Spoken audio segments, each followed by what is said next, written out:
अकाल, कैसे हैं आप लोग? उम्मीद करती हूँ ठीक होंगे, खुश होंगे। मैं हूँ अज़ीका अली और मेरे साथ हैं तारिक नियाजी। अस्सलाम वालेकुम, नमस्ते, सत श्री अकाल। उम्मीद करता हूँ ठीक होंगे, खुश होंगे। दोस्तों जहाँ रहें खुश रहें, माँ बाप का ख्याल करें। माँ बाप है तो सब कुछ है। चैनल को सब्सक्राइब कर लें, वीडियो को लाइक कर लें, ताकि आप हर नई आने वाली वीडियो का नोटिफिकेशन आपके पास आ सके। तो बेल आइकन को प्रेस करें। लाज़मी। गाइस, तो आज की हमारी वीडियो है चाइना से रिलेटेड, बहुत ही इंटरेस्टिंग वीडियो। तो स्टार्ट करते हैं अपनी वीडियो को। Let's start. ओके गाइस, तो वीडियो का टाइटल है चाइना's miraculous economic rise fading away China's domestic challenges। से स्टार्ट करते हैं वीडियो। दोस्तों 1949 में अपने सेंचुरी ऑफ ह्यूमिलेशन से बाहर निकलने के बाद जिस रफ्तार से चाइना का राइज हुआ वो दुनिया भर के लिए एक मिसाल बना। इस इकोनॉमिक राइज ने चाइना को अमेरिका के सामने लाकर खड़ा कर दिया है, जहां ये दो ग्रेट पावर्स एक दूसरे को काउंटर करने की जद्दोजहद में इन्वॉल्व दिखाई देते हैं। कई एनालिस्ट का मानना है कि चाइना आज इतना पावरफुल है कि शायद वो एक फुल स्केल वॉर में यूएस को मात भी दे सकता है।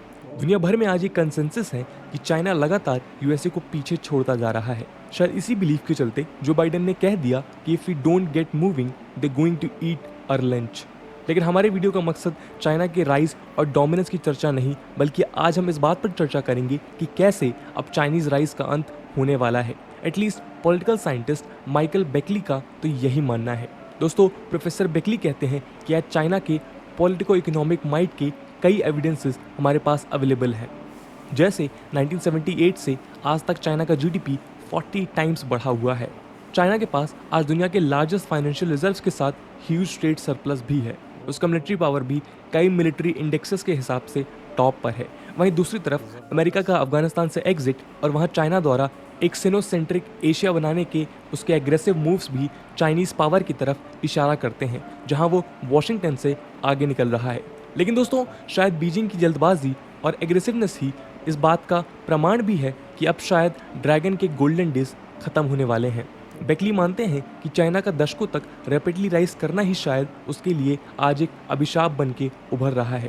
तो चलिए देखते हैं कि चाइना का ये स्टैग्नेशन क्यों और कैसे होगा। नमस्कार दोस्तों, मेरा नाम है आदर्श और स्वागत है आपका स्टडी आईक्यू में।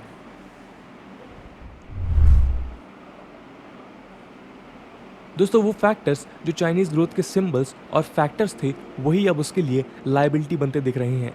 चाइनीज डिक्लाइन या स्टैग्नेशन का सबसे पहला रीजन है वहाँ क्रूशल नेचुरल रिसोर्सेज की कमी। आधे से ज़्यादा चाइनीज रिवर्स गायब हो गए हैं और रैपिड ग्रोथ द्वारा क्रिएटेड पॉल्यूशन के चलते 60% ग्राउंड वाटर को चाइनीज गवर्नमेंट ने खुद unfit for human contact declare कर दिया है।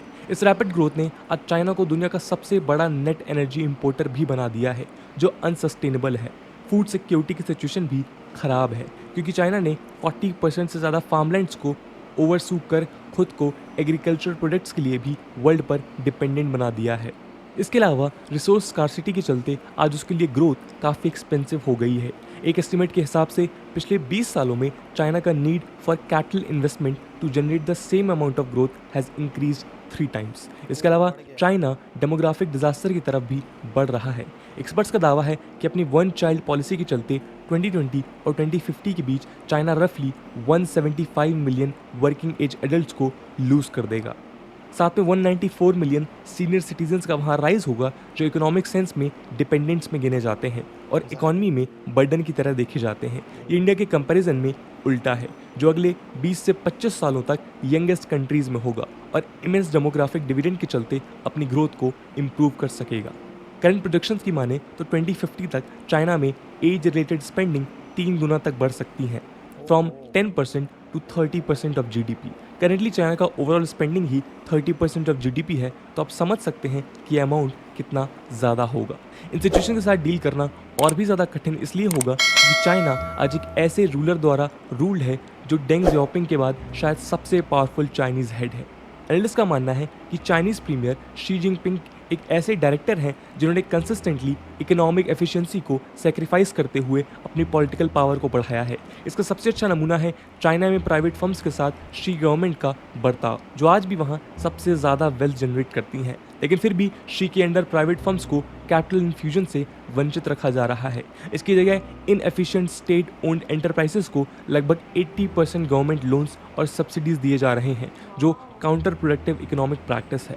शी के डोमेस्टिक पॉलिटिकल एम्बिशंस का एक नमूना 2020 में अलीबाबा के फाउंडर जैक मा से रिलेटेड भी है, जब उन्होंने 2020 में चाइनीज़ फाइनेंशियल रेगुलेटर्स को क्रिटिसाइज़ किया तो उनके द्वारा प्रमोटेड एंड फाइनेंशियल नाम की फाइनेंशियल टेक्नोलॉजी फर्म को IPO लॉन्च करने से रोक दिया गया। यह IPO record breaking amount $37 billion का था, जिसमें दुनिया भर से इन्वेस्टर कम्युनिटी ने काफ़ी इंटरेस्ट दिखाया था, लेकिन इस बेनिफिट को पॉलिटिकल एम्बिशंस के लिए ताक पर रख दिया गया। इसके अलावा चाइनीज़ गवर्नमेंट का कॉमन प्रॉस्पेरिटी कैंपेन भी चाइना में एक चेंजिंग पॉलिटिकल एटमॉस्फेयर को दिखाता है, जो उन आइडियाज़ से एकदम ऑपोजिट हैं जिन्होंने चाइना को 1980s में राइज करने में हेल्प किया था। ऑनलाइन स्टडी और ट्यूशन इंडस्ट्री या फिर एडटेक प्लेटफॉर्म पर स्ट्रिक्टेंट रेगुलेशंस का इम्पोजिशन इसका बेस्ट एग्जाम्पल है। एडटेक क्रैकडाउन के पीछे आर्गुमेंट दिया गया कि अमीरों के बच्चों के पास ऑनलाइन टीचिंग मेथड्स का ईजियर एक्सेस है और इसलिए नेशनल एग्जामिनेशंस में क्लास बायस इमर्ज हो रहा है। माउस डाउन के बाद पहली बार कॉमन प्रॉस्पेरिटी का आइडिया इकोनॉमिक एक्शंस का रीज़न बना। इसलिए कई स्कॉलर्स चाइना में एक क्लियर कट लेफ्टवर्ड टर्न और सेंट्रलाइज डिसीजन मेकिंग की तरफ झुकाव की बात कर रहे हैं। Centralize economic decision making Deng Xiaoping के डिसेंट्रलाइज अप्रोच से बिल्कुल उल्टी है। हम आपको बता दें कि डेंग को चाइनीज़ इकोनॉमिक ग्रोथ का फादर माना जाता है, जिनके आइडियाज़ के तहत चाइनीज़ बूम को लोकल एंटरप्रेन्योर्स और लोकल लीडर्स ने लीड किया using context specific business equipments. She के एंटी करप्शन कैंपेन ने वहाँ के लोकल लीडर्स को किसी भी प्रकार के इकोनॉमिक एक्सपेरिमेंटेशन में इन्वॉल्व होने से रोक दिया है। चाइना में आज एक new wave of politically driven regulations और इंस्पेक्टर राज का राइज हो रहा है, जिसमें लोकल इनोवेशंस हैम्पर हो रहे हैं। इसके अलावा जैसे जैसे चाइना में शी ने अपनी पावर को कंसोलिडेट कर खुद को इन्फिनाइट टाइम के लिए डी फैक्टो रूलर बनाया, वैसे वैसे चाइना अपने फॉरेन पॉलिसी में भी असर्टिव और अथॉरिटेरियन होता चला गया। वहीं वर्ल्ड ऑर्डर जिसने उसे ग्रो करने में हेल्प किया था, आज वो चाइना के इस बिहेवियर के चलते उसके लिए लेस कंड्यूसिव होता जा रहा है। बीजिंग ने 2008 फाइनेंशियल क्राइसिस के बाद लगातार thousands of new trade barriers face किए हैं। दुनिया के मोस्ट बिग इकोनॉमीज आज खुद के टेलीकम्युनिकेशन नेटवर्क को चाइनीज़ इन्फ्लुएंस से बचाने की कोशिश में लगे हुए हैं। हुआवे पर लगे बैन्स इसके सबसे इंपॉर्टेंट एग्जाम्पल्स हैं। ऑस्ट्रेलिया, इंडिया, जापान और बाकी के कई देश भी आज अपने सप्लाई चेन से चाइना को कट करने की कोशिश में है, ताकि उनका चाइनीज़ इकॉनमी पर डिपेंडेंस कम हो और साथ में वो खुद की इकॉनमी को भी बूस्ट कर पाएँ। इकोनॉमिक प्रॉब्लम्स की बात करें तो कई स्कॉलर्स क्लेम कर रहे हैं कि चाइनीज़ इकॉनमी ऑलरेडी एक बड़े शटडाउन की तरफ बढ़ चुकी है। चाइना का ऑफिशियल GDP ग्रोथ रेट 15% इन 2007 से 6% इन 2019 तक गिर चुका है। दावा ये भी है कि ये फिगर्स भी ओवर स्टेटेड हो सकते हैं और इन रियलिटी चाइना का ग्रोथ रेट शायद एस्टिमेटेड से हाफ होगा। इससे भी खतरनाक बात यह है कि 2008 के बाद से चाइना का most of the GDP growth government के फोर्स फीडिंग ऑफ कैपिटल के थ्रू हुआ है, जो बिल्कुल भी सस्टेनेबल नहीं है। अगर हम स्टिमुलस स्पेंडिंग को हटा दें तो आज शायद ही चाइना की इकॉनमी ग्रो कर रही है। इसके साथ ही वेल्थ क्रिएशन के लिए सबसे क्रूशल फैक्टर प्रोडक्टिविटी रेट होता है, जो 2010 से 2019 के बीच 10% से डिक्लाइन हो चुका है। ये 1980s में सोवियत यूनियन जैसी ग्रेट पावर्स की प्रोडक्टिविटी में हुए डिक्लाइन से भी ज़्यादा खतरनाक है। इस अनप्रोडक्टिव ग्रोथ के सिम्टम्स आज चाइना में हर जगह दिख जाएंगे। आज चाइना में 50 से भी ज़्यादा घोस्ट सिटीज़ हैं, यानी ऐसी अर्बन सिटीज़ जहां बड़े हाईवेज और घर तो हैं लेकिन इंसान नहीं है। आज चाइना के ऑलमोस्ट 2/3 इंफ्रास्ट्रक्चर प्रोजेक्ट्स इतने ज़्यादा अनवायबल और कॉस्टली हैं कि शायद कभी भी उनमें इन्वेस्टेड मनी रिकवर नहीं हो पाएगा। इसका नतीजा होगा कि out of control debt China का टोटल डेट 2008 और 2019 के बीच 8 गुना बढ़ गया है। इकोनॉमिक हिस्ट्री इस बात की गवाह है कि ऐसे आउट ऑफ कंट्रोल डेट से क्या होता है। इन्वेस्टमेंट लेड बबल्स कोलैप्स हो जाते हैं और पूरी इकॉनमी एक लंबे इकोनॉमिक डाउनफॉल की तरफ बढ़ जाती है। यूनाइटेड स्टेट्स में ऐसी सिचुएशन ने ग्रेट रिसेशन को जन्म दिया था। जिस तरह से चाइना का डेट माउंटेन है, उस हिसाब से ये पॉसिबल डाउनटर्न अमेरिकन रिसेशन से भी ज़्यादा खतरनाक हो सकता है। Massively indebted Chinese property developer Evergrande जो प्रॉब्लम्स फेस कर रहा है, वो शायद आने वाले इकोनॉमिक क्राइसिस का ही साइन है। लेकिन दोस्तों, चाइनीज़ कम्युनिस्ट पार्टी इन सब बातों को बिल्कुल एक्सेप्ट नहीं करना चाहती है। शी जिनपिंग रैपिड ग्रोथ को टेक्नोलॉजिकल इनोवेशन और massive research and development spending से रिन्यू करना चाहते हैं। लेकिन 2006 के बाद से भले ही चाइना में रिसर्च एंड डेवलपमेंट स्पेंडिंग 3 गुना बढ़ गई हो, लेकिन ये प्रोडक्टिविटी को इम्प्रूव नहीं कर पाया है। इसका भी मेन कारण चाइना का सेंट्रलाइज और टॉप डाउन डिसीजन मेकिंग, जो ओपन फ्लो ऑफ इंफॉर्मेशन और कैपिटल को स्टिफल करता है। ओपन फ्लो ऑफ इंफॉर्मेशन किसी भी सस्टेन्ड इनोवेशन के लिए काफ़ी ज़रूरी है। करंट टोटलिटेरियन माहौल में इनोवेशन का माहौल और भी ज़्यादा खराब हो सकता है। चिप डिज़ाइनिंग इंडस्ट्री इस बात का शायद सबसे अच्छा उदाहरण है, जहां यूएस और ताइवान के कंपैरिजन में चाइना का रोल काफ़ी कम है। Beijing tens of billions of dollars अपनी डोमेस्टिक माइक्रोचिप इंडस्ट्री में इन्वेस्ट करने के बाद भी आज 80% चिप्स इंपोर्ट करता है। बायोटेक में भी मैसिव इन्वेस्टमेंट के बावजूद चाइनीज़ कोविड-19 वैक्सीन डेमोक्रेटिक कंट्रीज़ के वैक्सीन के साथ कम्पीट नहीं कर पा रही है। इन टोटलिटी इनोवेशन चाइना को स्लो ग्रोथ से बचा नहीं सकता। दोस्तों, चाइनीज़ क्राइसिस उसके खिलाफ स्ट्रैटेजिक एनसर्कलमेंट जैसे जियोपॉलिटिकल प्रॉब्लम से और भी ज़्यादा खराब हो सकती है। आइए देखते हैं कैसे।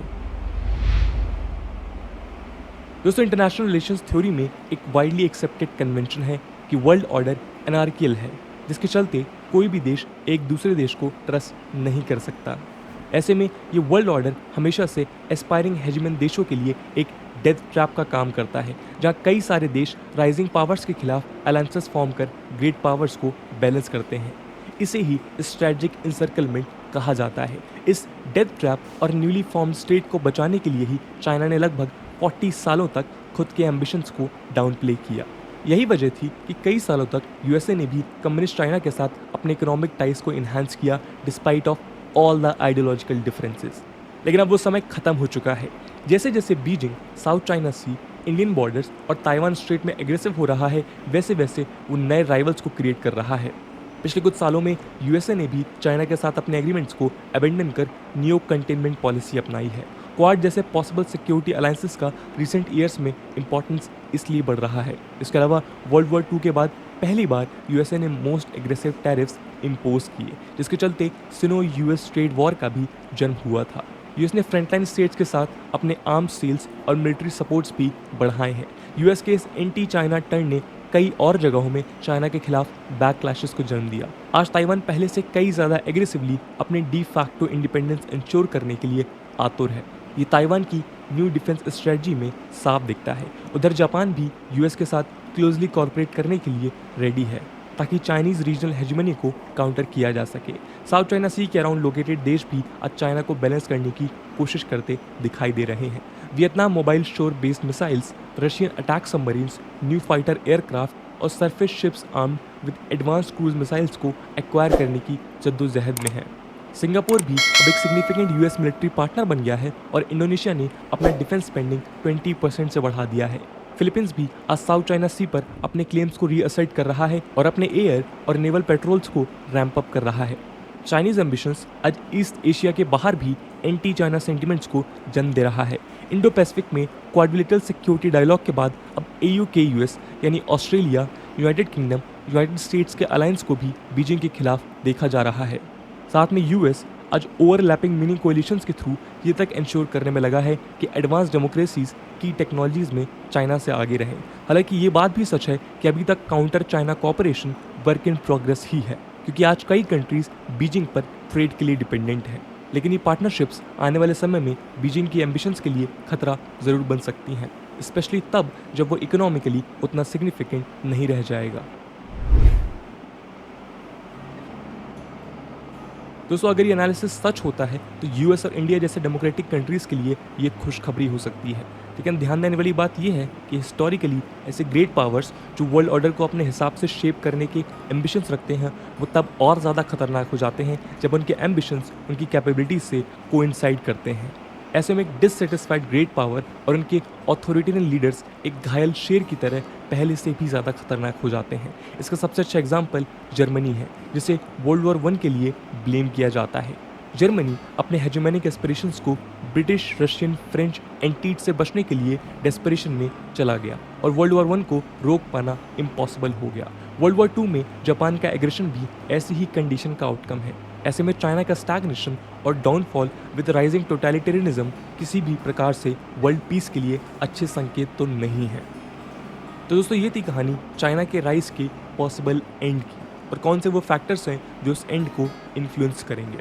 दोस्तों, आज की वीडियो के लिए इतना ही। आई होप आपको वीडियो पसंद आई होगी और अगर पसंद आई है तो अपने दोस्तों को ये होने क्या वाला है पता है? होने ये वाला है कि अच्छा, आइडिया था थोड़ा आने वाले वक्त में पूरी दुनिया 2 हिस्सों में बटेगी, ब्लॉक बनेंगे और बन भी रहे हैं। ठीक है। एक ब्लॉक प्रॉपर अमेरिकन ब्लॉक होगा, और अमेरिका के इत्तेहादी होंगे, ठीक है। यानी कि एक ब्लॉक बना के एक ताकत बनाएंगे, ठीक है। और वही आपस में जो फैसला करेंगे करता धरता, वो एक दूसरे के फैसले मानेंगे, यानी कि एक ब्लॉक बनेगा, ताकत बनेगी।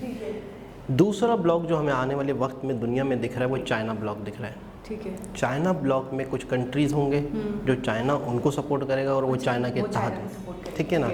अच्छा, मुझे ऐसा लग रहा है कि चाइना के लिए ज़्यादा ख़तरे की घंटी है। अच्छा, चाइना वाले ब्लॉक में पाकिस्तान भी है, शायद रशिया भी है, तुर्की भी है, और कुछ कंट्री और भी हैं।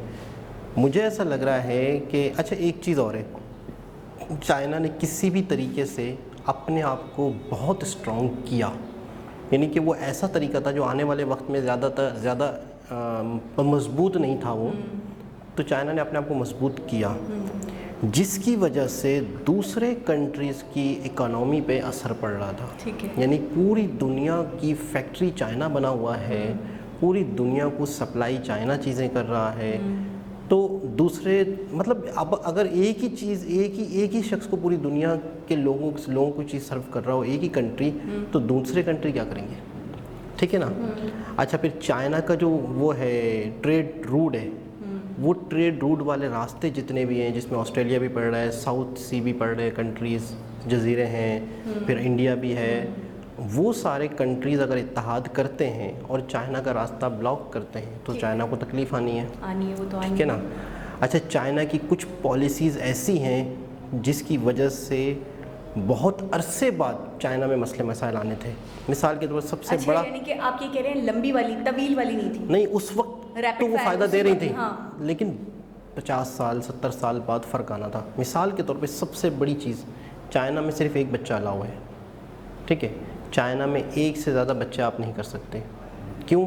आबादी बहुत ज़्यादा है ऑलरेडी, ठीक है। तो उसकी वजह से एक कानून बना दिया गया। अब उस कानून का नुकसान कब होगा? जब 40 50 60 70 साल गुजरेंगे तो एकदम से यंग जनरेशन ख़त्म दिखेगी। मतलब कुदरत का एक निज़ाम होता है, उस सर्कल जब चलता है तो वो एक सिस्टम चलता है। अब उस सिस्टम को हम रोकते हैं, हम इंसान अपने सिस्टम हम इंसान अगर कुदरत के सर्कल में हट कर कुछ इनपुट करते हैं तो उसका नुकसान ये होता है, उस वक्त तो नहीं होता, लेकिन उस नुकसान का असर दूसरी चीज़ पे, दूसरे का असर तीसरी चीज़ पे, वक्त के साथ साथ उसका असर दिखता है। अब आप एक तसव्वुर करें कि एकदम से ही एक कंट्री में सिर्फ बुज़ुर्ग रह जाएं, यंग जनरेशन हमने पैदा नहीं की, और वो यंग जनरेशन हुई तो कम तादाद में हुई। अच्छा, उसमें फिर लड़कियां लड़के भी शामिल हैं, फिर एक हर घर में एक बच्चा, तो बूढ़े एकदम बहुत हो गए।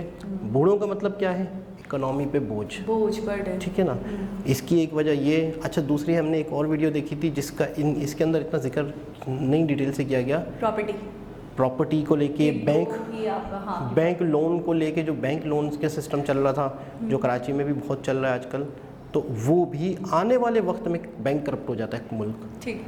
तो चाइना की कुछ पॉलिसीज़ ऐसी हैं जिसकी वजह से आज आगे चल के, लेकिन एक मैं आपको एक और बात बता दूं, लेकिन ये भी इतना जल्दी नहीं है, मुझे पता है इतना जल्दी। मुझे ऐसा लग रहा है कि चाइना ने अपने आप को बहुत स्ट्रॉन्ग बना लिया है। मुझे ऐसा लग रहा है इन चीज़ों पे उसकी नज़र होगी, बिल्कुल होगी। जब किसी और की हो सकती है तो चाइना की नहीं होगी, क्यों? क्योंकि तो वो तो ठीक है ना, ही मसले मसाइल हैं। अच्छा, फिर एक और चीज़ मैं आपको बताऊं, अच्छा, इकोनॉमी में भी फ़र्क है, बिल्कुल, और स्टेमेटिक में भी फ़र्क आ रहा है, तो वो चीज़ों से इन्हें अलार्म मिल चुका होगा, एक घंटी बज चुके हैं। और ये मतलब वर्किंग स्टार्ट कर दी होगी इन्होंने, ये पॉलिसीज मजीद बना रहे होंगे। अच्छा, एक होती है ईमानदारी की पॉलिसी, ठीक है, यानी कि चाइना ने बहुत सारे पॉलिटिशियन को बिजनेस करने से, या उनका पैसा कहाँ से आ रहा है, कहाँ जा रहा है, इसे कहते हैं करप्शन रोकना, ये चाइना ने बहुत अच्छा किया, ठीक है। लेकिन इसका नुकसान भी होता है एक, कितनी हैरत की बात है जो हमें इस वीडियो से भी पता चला और मुझे थोड़ा सा आइडिया था। करप्शन रोकने का भी एक नुकसान होता है। क्या हैरत हो रही है ना इस जुमले से, कि अगर चाइना की गवर्नमेंट ने पॉलिटिशियंस को या उनके खाते या उनके असासे या उनके करप्ट होने से बचाया, नहीं, उनके पास जो करप्शन के पैसे हैं वो निकाले, वापस लिए, या डिक्लेयर करें, या एहतसाब हो, या ये चीज़ें हों कि आपके पास ये पैसा कहाँ से आया, कहाँ से लग रहा है, तो ये चीज़ें का भी एक नुकसान हो जाता है मुल्क में।